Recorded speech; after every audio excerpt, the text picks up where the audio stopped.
¿cómo te libera de la ley entonces? Porque hemos dicho que el Señor te libera. ¿Cómo lo hace? Y acá está la madre del Cordero, amigo mío. Aquí está la esencia. Porque hemos dicho que el Señor te libera, pero esto no es un supuesto de Pablo, que te está diciendo el Señor vino y nos liberó, porque Jesús, tú miras la vida de Jesús y miras las otras cosas, ves a Jesús yendo al templo, la gente te va a decir que Jesús hacía el rito judío, te va a decir todas esas cosas. Ahora, son inventos de Pablo, ¿cómo te libera? Y aquí viene, mira cómo lo explica Pablo, y se está sacando diplomáticamente la ley de encima, mira cómo lo hace. Mira Romanos 6, dice, ¿qué pues diremos? ¿Perseveraremos en el pecado para que la gracia abunde? De ninguna manera, dice, porque los que estamos muertos al pecado, ¿cómo viviremos aún en él? O sea, ya estamos muertos. ¿Por qué? Porque el Señor nos lleva en él. Cuando Él muere, nos lleva en él. Entonces ya estamos todos muertos. Y si estamos muertos, ¿cómo se pagaba la ley? Con la vida. Y si estás muerto, ¿qué tienes que pagar ahora?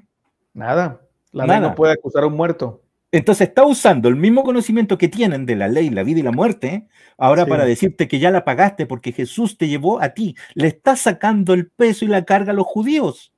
Tremendo.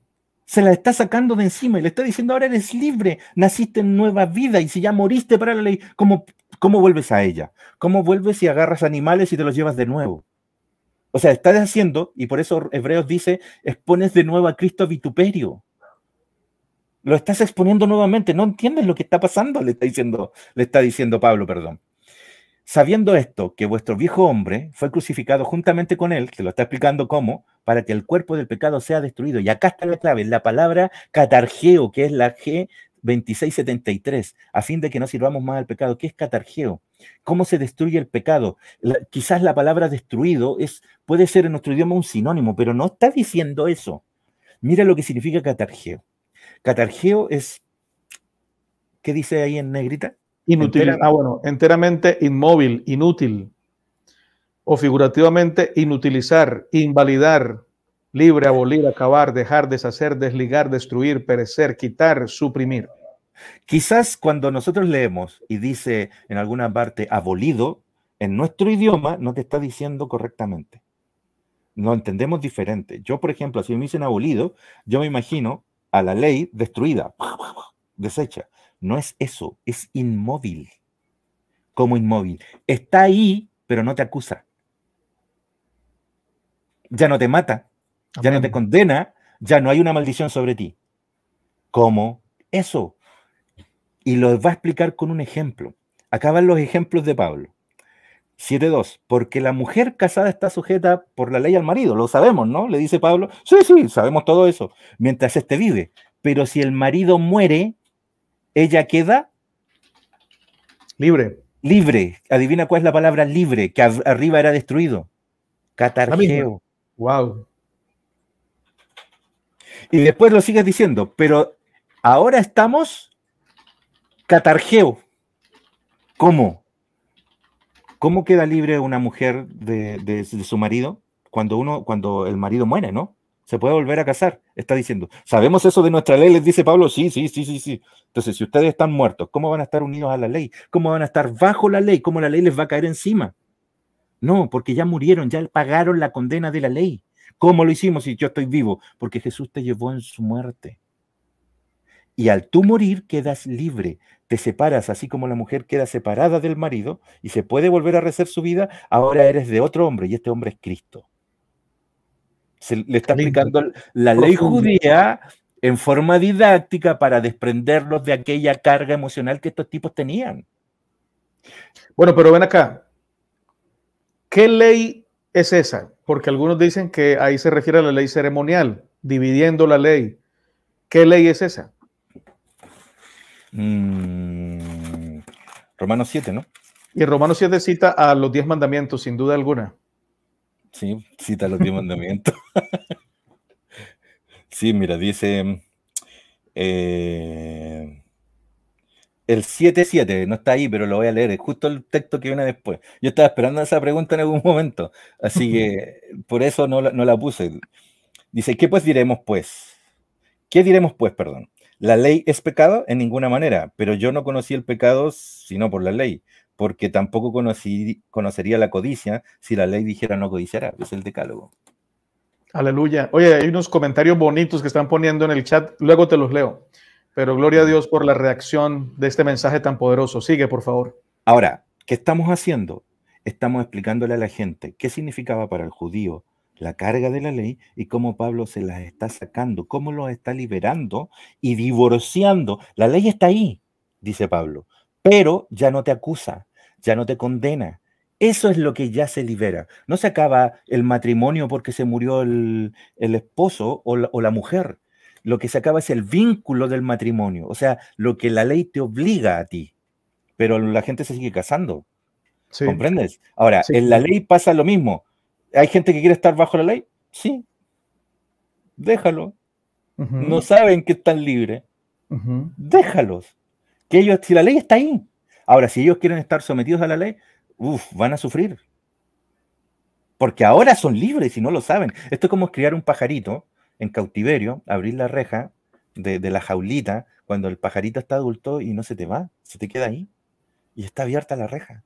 No lo sabe, no lo entiende, porque y entonces destaparte a un judío de toda esa carga emocional que lleva por generaciones de generaciones, cargadas de uno, de que maldito, de que tienes que morir, y esa carga que llevan todos es muy complejo. Ellos dicen, ojalá fuera la tarde cuando es la mañana, y cuando es la mañana dicen, cuando es la tarde dicen, ojalá fuera la mañana, mantienen angustiados, tristes porque se sienten pecadores y condenados, pero el que está en Cristo está gozoso, tiene paz, tiene refrigerio en el Señor. Qué bonito eso, Enio. Eso es lo que se está diciendo. Ahora mira, acá viene el texto. Y acá viene la emoción. Yo me emociono con esta parte porque este es lo mejor de este texto. Uno dice, ahora mira, y casi todo es purificado, limpiado según la ley. Ah, ya sé, ya me está hablando del castigo, de que cuando alguien la hierra, que tiene que ser maldito, muerto. Pagar con su sangre. Claro, me está diciendo que debe pagarse con sangre el sacarlo, el sacar el pecado. O sea, no hay otra forma, de eso me está hablando. ¿Eso es realmente actualmente para nosotros hoy? No, te está hablando de cómo funciona el judío. ¿Cómo es la ley? Te está explicando la ley. Entonces nosotros tomamos este texto y lo aislamos y le decimos, ya chicos, ahora Cristo tiene que pagar nuestra sangre, o si no, tenemos que pagar nosotros con nuestra sangre, porque no, te está llevando lo que ellos conocían a una realidad en Cristo. Y aquí viene el texto, y aquí viene como Pablo, si es que Pablo lo escribió en hebreo, pongamos que Pablo lo escribió, porque no tiene autoría el libro de hebreo. Si es que Pablo realmente está utilizando una herramienta para liberarlo, y mira, aquí está. Ese texto 22 viene de otros de antes. Y todo es una ignorancia nuestra. Así que por eso es mediador de un nuevo pacto. Ya le hablé de lo que significaba mediador. Y dice de un nuevo pacto, o sea, hay un nuevo pacto. ¿Cuál es el pacto antiguo? Acá te lo explica. Para que interviniendo muerte, para la remisión de las... Los vamos entendiendo, ¿no? Ahora interviene muerte para la remisión, para borrar, para sacar las transgresiones que había bajo el primer pacto, los llamados reciban la promesa de la herencia. Aquí va cómo se hace. Porque donde hay testamento es necesario que intervenga la muerte del testador. ¿Qué significa eso? Y ahí quedamos plop. Decimos plop como en marcando Condorito, marcando ocupado. Ti, ti, ti, ti, ti, ti. ¿Cómo? ¿Qué significa esto? Esa es nuestra ignorancia, que donde no lo sabemos, esto tú le dices a un judío y el judío lo entiende, pero nosotros no lo comprendemos. ¿Cómo? ¿Te acuerdas el pacto de Abraham? Sí, se quedó dormido. Se quedó dormido de los animales partidos. Eso creo que está en Génesis 15. Tú lees ese texto y dice que está Abraham un poco angustiado porque Abraham creo que había liberado a Lot, se lo habían llevado prisionero, había matado y se sentía con las manos manchadas con sangre, sentía un cargo de culpa Abraham y tenía un problema porque el Señor le había dicho que esa tierra iba a ser para él. De hecho, en el capítulo 15 se supone que Dios le habla nuevamente y le dice, todo esto es tuyo y qué sé yo, las estrellas del cielo, así será tu descendencia. Y le está diciendo todo eso y Abraham tiene una complicación, el hombre de la fe tenía un conflicto. ¿Y cuál es el conflicto? Tengo un problema, Señor. No se lo dice en estas palabras, pero es más o menos lo que le quiere decir. ¿Por qué? Porque mira, yo hice algo, estos tipos van a venir y me van a querer dañar. ¿Y qué les voy a decir yo? ¿Dios me dio esta tierra y todo esto es mío? ¿Cómo me van a creer?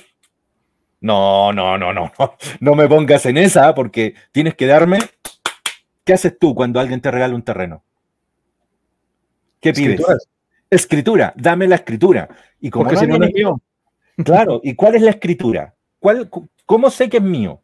¿Cómo sé que la he de heredar? Le dice el texto. ¿Cómo yo sé que esto va a ser mío? Y el Señor dice, ah, ¿me estás pidiendo una escritura? En ese tiempo la palabra para escritura era pacto. Y la palabra pacto en el original es pacto de sangre. Me estás pidiendo que nos cortemos el dedo y nos pongamos el uno al otro como pacto de sangre. Así si alguien falla en esto, si yo fallo, muero. Paga con su vida.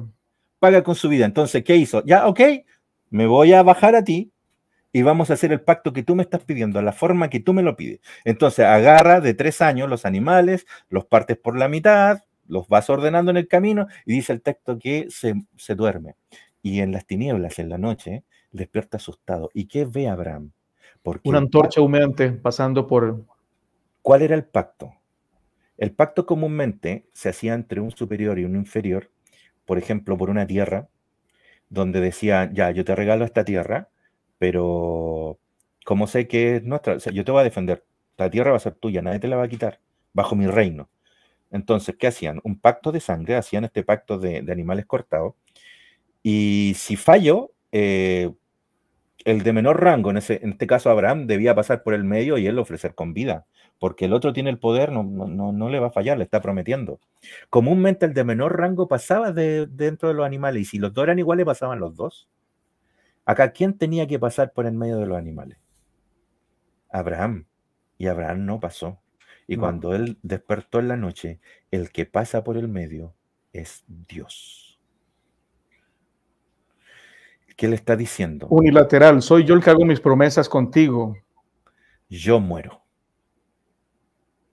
Si Yo alguien falla el garantizo, pacto, aunque él dice yo muero, pero en realidad es como decirle yo no voy a fallar porque Dios no falla. O sea, si Abraham pasaba tenía la posibilidad de fallar, pero Dios no falla. es eso.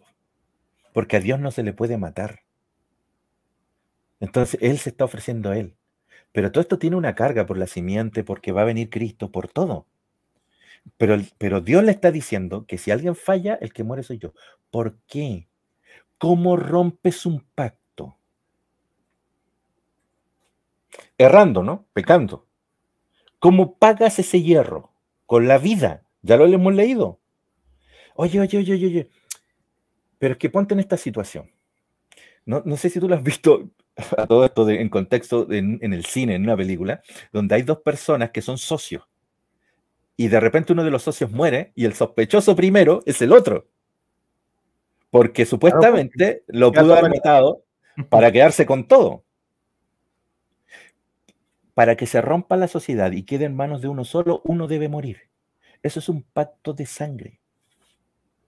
Lo que estaba firmando Abraham con Dios era un pacto por la vida. Y viene Moisés, sabiendo esto, escribe toda la ley, que a todo esto no la terminó de escribir en el Sinaí. Por si tienen alguna duda, vayan a, no sé si es Números capítulo 11, sí, creo que es el libro de Números, cuando dice que había un hombre recogiendo leña en sábado, lo llevan a Moisés y no sabían qué hacer, y la ley ya está escrita.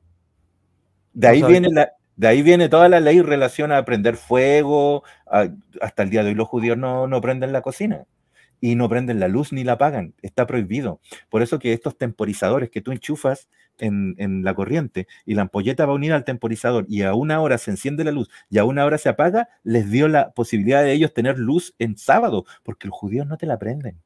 Está prohibido. Ni el celular siquiera. Nada. Y hay todo un negocio en la tecnología judía para que ellos puedan tener acceso a tecnología que se encienda sola y se apague sola. Es todo un tema. Ahora, ¿cuándo nació esto? Posterior a cuando la ley se fue escribiendo en el camino. Yo pienso que aquí tuvo que ver mucho ¿cómo se llamaba el suegro de Moisés? Jetro, cuando él no podía dilucidar y Jetro viene y le da una idea que ponga a tipos principales ahí y que ellos le ayuden a ser juez y todo eso. ¿De dónde salió todas esas ideas? Venían de Jetro. Por eso que todo esto, que es la letra chica de la ley, empezó a nacer, y se empezó a escribir en el camino. No todos los tenían escritos desde el principio. ¿Qué tenían? La base. ¿Y de dónde era la base? Del Decálogo. porque lo que nosotros tenemos escrito como decálogo ni siquiera es el decálogo. Y eso es una conversación más profunda que a lo mejor no la vamos a tener ahora, pero el decálogo lo que tiene es una interpretación de las 10 palabras. Ya vimos una, testigo contra ti. Está hablando de eso, de los testigos en alguien que hierra. Esa clase, no es que alguien diga mentira solamente, no está haciendo referencia a eso, está hablando del testimonio de acusación sobre alguien. Y eso para es matarlo. Para matarlo. De eso está hablando el decálogo. Ahora, lo que nosotros tenemos como decálogo, porque todo lo que nosotros tenemos en Éxodo 20, en, ¿cómo se llama? En Deuteronomio, que está escrito el decálogo nuevamente, todo eso que tenemos está en el rollo de Moisés. Y no tenemos las tablas. ¿Dónde están las tablas? Escondidas. Siempre estuvieron dentro del arca y después Jeremías las termina escondiendo de la invasión babilónica y nunca se leyeron. ¿Qué tenían? Los rollos y las copias de los rollos. Por lo tanto, todo lo que nosotros decimos que es el decálogo está escrito en el rollo de Moisés, que estaba fuera del arca del pacto. Y también fueron escondidos. ¿Qué tenemos nosotros? Las copias de las copias que se empezaron a hacer desde el libro de Deuteronomio, que están descritas las copias. Cada rey tenía que hacer una copia de todo esto. Y después aparecieron los demás libros. Pero, en fin, eso es parte de la historia, que no vamos a andar. Pero, atención con esto. ¿Cómo rompes un pacto entre dos personas? Uno tiene que morir. Con sangre. Ahora mira el texto.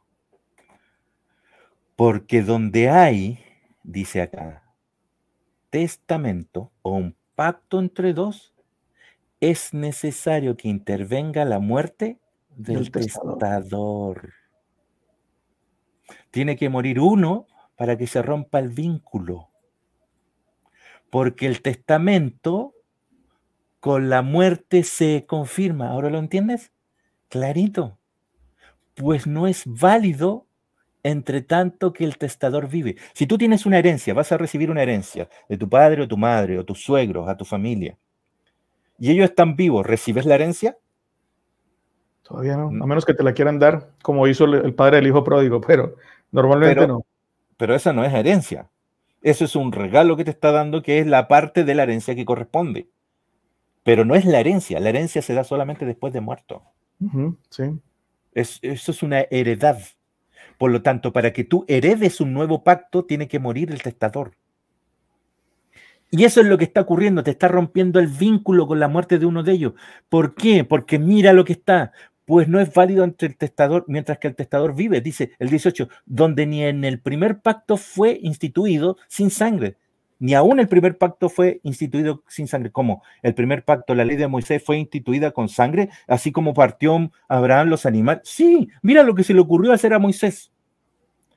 Porque habiendo anunciado a Moisés todos los mandamientos de la ley a todo el pueblo, mira lo que hace. Toma la sangre de los becerros, de los machos cabríos, con el agua, sin preguntarle a la gente, ¿qué representaban los animales? A ellos. Lo habíamos visto.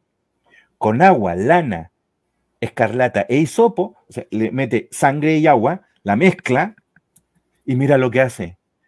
Roció el libro y al pueblo les hizo un pacto de sangre con la ley. ¿Con quién están haciendo el pacto? Con Dios. Lo que pasa es que Moisés está haciendo de Dios. Si este es el pacto y la empieza a rociar, y al pueblo le preguntaron, no, los tenían muertos de miedo. Entonces, les tira la sangre, y ¿cómo rompes ese vínculo entre Dios y el pueblo? Que uno de los dos muera, y no tenían idea que estaban matando a Cristo, a uno de los dos del pacto. Como no tienen idea que están matando a uno de los dos del pacto, que es Dios mismo, no saben que el pacto se está rompiendo. Eso es lo que ocurre. Esta es la sangre del pacto que Dios os ha mandado, les dijo él, Moisés al pueblo. O sea, Dios nos mandó que esta es la sangre de nuestro pacto, o sea, con la vida si nos equivocamos. Y además de esto, roció también la sangre del tabernáculo y todos los vasos del ministerio. Y casi, aquí viene el texto, y casi todo, según la ley, con sangre es purificado. Y sin derramamiento de sangre no hay otra forma. Porque eso es lo que inventó él. Y ese es el problema. Entonces, Pablo te está tratando de liberar de ese vínculo de sangre que tienes, que ellos no se pueden salir. Por eso que Pedro tenía problemas y peleaba con Pablo. Pedro no, nadie le dijo a ellos esto, ellos lo empiezan a deducir. Por eso que Pedro, él tenía que judaizar, le costaba un montón. Y no tengo ningún problema para decir que Pedro se equivocó con Ananías y Zafira. ¿Cómo? Se equivocó. Porque la ley de Moisés decía que si tú le prometes algo a Dios y no cumples, debes pagar con la vida. Eso dice Deuteronomio. Ananías y Zafira hicieron eso, erraron en lo que prometieron. Y Los trató bajo la ley. Pedro los trató bajo la ley y los condenó a muerte. Y terminan muriendo. Pablo, en otra situación, cuando hay una persona que se metió con la mujer de su padre, no dice si es su propia madre, pero al parecer era la esposa de su padre, que no era su madre, al parecer era eso, dice, Pablo no lo condenó a muerte. Lo hizo culpable, pero dice que lo apartas, y dice para que su cuerpo sea sanado o salvado por el fuego y entréguenlo a Satanás, pero el fuego lo va a liberar. O sea, él no lo condena a muerte. La misma ley, los dos la ejecutan, Pablo y Pedro, pero Pedro se sentía bajo la ley, lo condenó a muerte. Y Pablo no, Pedro cometió un error. Ese fue el problema. Por eso que Pablo disputaba con Pedro. Se peleaban estos dos por lo mismo. Porque uno decía, pero ¿cómo los vas a castigar? Pero si no los tienes que castigar de esa manera. O sea, si el tipo comete un error, déjalo, cometió un error. La ley dice que no lo debes, ok, pero no lo puedes ir y matar, no lo puedes ir y maldecir. Déjalo, Dios sabrá qué hará.